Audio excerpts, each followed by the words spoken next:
मित्रांनो, महाराष्ट्रातील एका छोट्याशा गावातला एक साधासुधा मराठी मुलगा शिक्षणासाठी शहरात आला आणि तेथील एका मॉडर्न मुलीवर प्रेम करू लागला।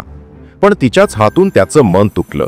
मात्र तो यात कोसळून न जाता उलट आपलं आयुष्य बदलायचं ठरवतो। देवदास बनण्याऐवजी त्याने स्वतःचं एक वेगळं व्यक्तिमत्व घडवण्याचा निर्णय घेतला आणि हाच मुलगा आज मराठी पॉप म्युझिकचा एक चमकता तारा आहे। हा मुलगा म्हणजेच संजू राठोड। गुलाबी साडी, काली बिंदी आणि शेकी शेकी सारखी त्याची गाणी आज घराघरात गाजत आहेत। पण ही यशोगाथा इतक्या सहज मिळालेली नाही। चला तर मग त्याच्या प्रेरणादायी प्रवासाची कहाणी ऐकूया। संजूचा जन्म 24 नोव्हेंबर 1998 रोजी जळगाव जिल्ह्यातील धनवार परिसरातील एका छोट्याशा खेड्यात झाला। त्यांचे वडील शेतीसोबत वेल्डिंगचं काम करायचे, तर आई घर सांभाळायची। घरची आर्थिक परिस्थिती फारशी चांगली नव्हती। संजू आणि त्याचा लहान भाऊ सचिन राठोड दररोज 2 किलोमीटर पायी चालून शाळेत जात असत। तरीही वडिलांनी मुलांच्या शिक्षणात कधीच तडजोड केली नाही। पुढे संजूला मेकॅनिकल डिप्लोमासाठी जळगावला पाठवण्यात आलं। शिक्षणादरम्यान त्याला एका शहरातल्या मुलीवर प्रेम जडलं। सुरुवातीला तिचीही भावना तशीच होती, पण नंतर तो गावाकडचा आहे म्हणून तिने त्याच्याशी अंतर ठेवायला सुरुवात केली आणि शेवटी त्याला सोडून गेली। या ब्रेकअपमुळे संजू खूप खचला, पण त्याच काळात त्याने यो-यो हनी सिंग यांची गाणी ऐकायला सुरुवात केली, कारण त्याच्या प्रेयसीला ती गाणी आवडायची। याच वेळी त्याने ब्रेकअप पार्टी हे गाणं ऐकलं आणि त्याच्या मनात विचार आला की रडून काही होणार नाही, काहीतरी वेगळं करायला हवं।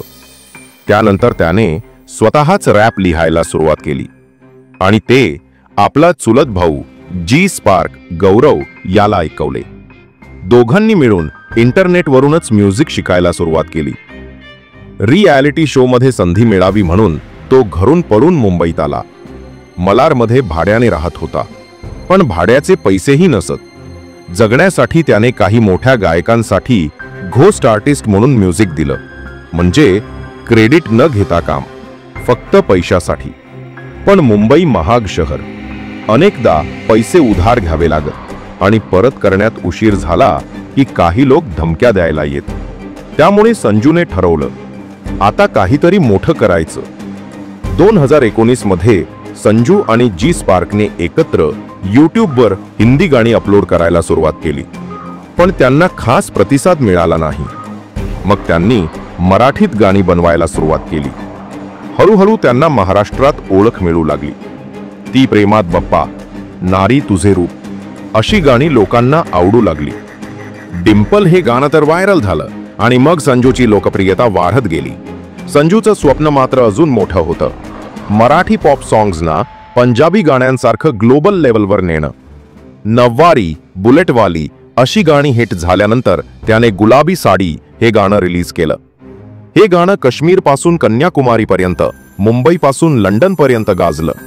सोशल मीडियावर प्रत्येक जण या गाण्यावर थिरकत होता। त्यानंतर काली बिंदी आणि शेकी शेकी गाणीही हिट झाली आणि भाषा अडथळा न ठरता संपूर्ण भारतात त्याची गाणी गाजू लागली। यशानंतर त्याला विविध टीव्ही शोमध्ये बोलवलं जाऊ लागलं। अनेक म्युझिक अवॉर्ड्स मिळाले।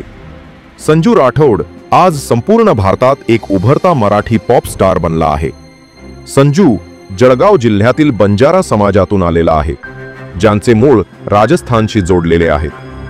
बंजारा समाजातील महान संत सेवालाल महाराज यांना समर्पित करून त्याने बोलो जय सेवालाल हे गाणं बनवलं, जे समाजात खूप लोकप्रिय झालं।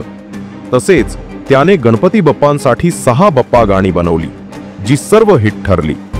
संजू म्हणतो की मी जेव्हा देवावर विश्वास ठेवायला सुरुवात केली तेव्हापासून माझं आयुष्यच बदललं। गाणी बनवण्याची त्याची पद्धतही वेगळी आहे। तो आपला स्कूटर घेऊन एकटाच लांब राईडवर जातो, विचार करत राहतो आणि परतीच्या प्रवासात 4-5 गाण्यांची रचना तयार झालेली असते। आजही संजू राठोड नवनवीन मराठी गाणी तयार करत आहे आणि त्याचं स्वप्न आहे की एक दिवस मराठी पॉप सॉंग्स जगभरात वाजतील, जसं पंजाबी गाणं आज सर्वत्र वाजतं।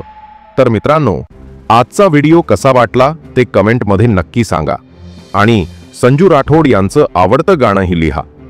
अशाच जबरदस्त स्टोरीजसाठी चॅनल सबस्क्राइब करा आणि नवीन व्हिडिओची अपडेट्स मिळवण्यासाठी बेल आयकॉन दाबायला विसरू नका.